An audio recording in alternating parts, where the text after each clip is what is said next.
Hello, my name is Fernando Rodriguez. I am the creative director and owner of Fernando Rodriguez Studio. It's a interior design branding studio, boutique studio in San Juan, Puerto Rico, where I'm originally from. Um, and we do all kinds of interior design projects from residential, commercial, hospitality, everything that presents to us.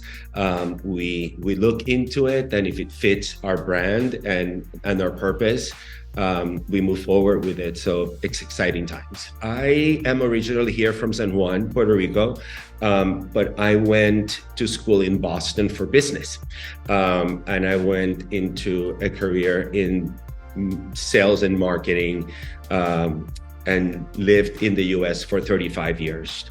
I went to school in Boston, lived in Boston for a long time, then moved to Miami, and then I moved to New York City. That was the last city that I lived before coming back home, now in my 10th year anniversary.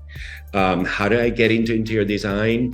My family has always been in my father's side in the industry of architecture, engineering, and development of properties in Puerto Rico. Growing up, I remember going to my uncles, and my father was the accountant of the team. He was not the creative one, but my uncles were architects and engineers. Then my ex-partner and I, after living in New York, decided to move to Puerto Rico and open a store. A home store, high-end luxury store.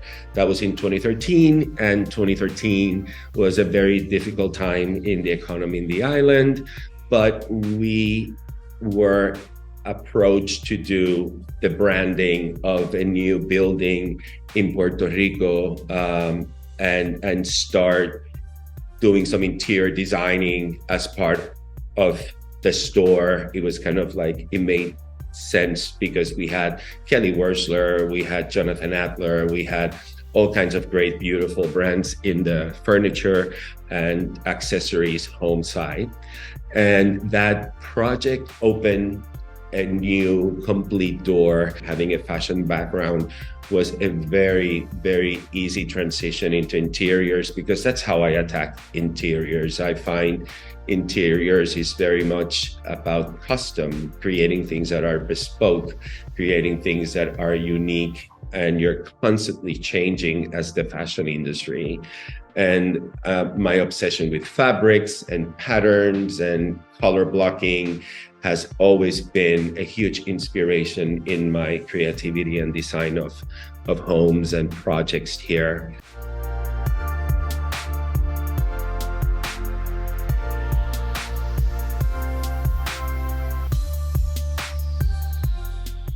Puerto Rico is evolving extremely quickly. There has been some tax incentive laws that started literally when I got to the island 10 years ago.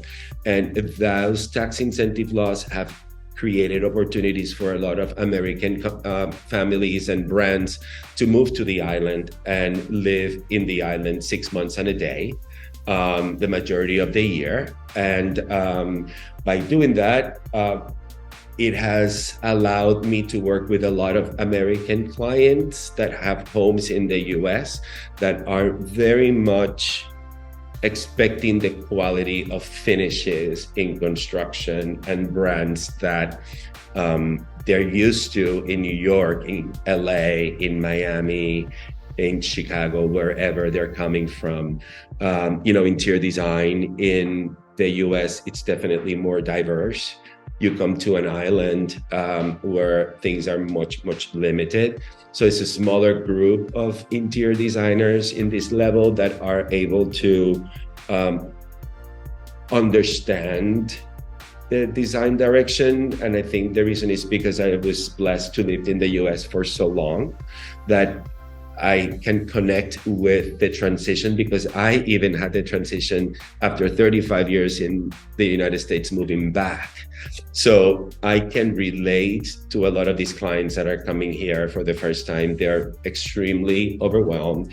New culture, there's a language barrier sometimes. When I design a project very much involving the client's personality. When people ask me, what's your style? Or when you look in my work, they're all different, and they should be, because I'm creating a representation of the lifestyle, the culture, the people that live in that house. Nowadays, with Instagram, there is such a quick connection to a brand that I find that being in an island has not stopped me from creating collaborations with vendors from all over the world. And the issue is bringing, and the shipping and taxes of bringing items from Europe and into the US, from the US to the island. So everything comes, I am organized and structured with freight forwarders that come into Puerto Rico. So we bring all the furniture, the majority from the US.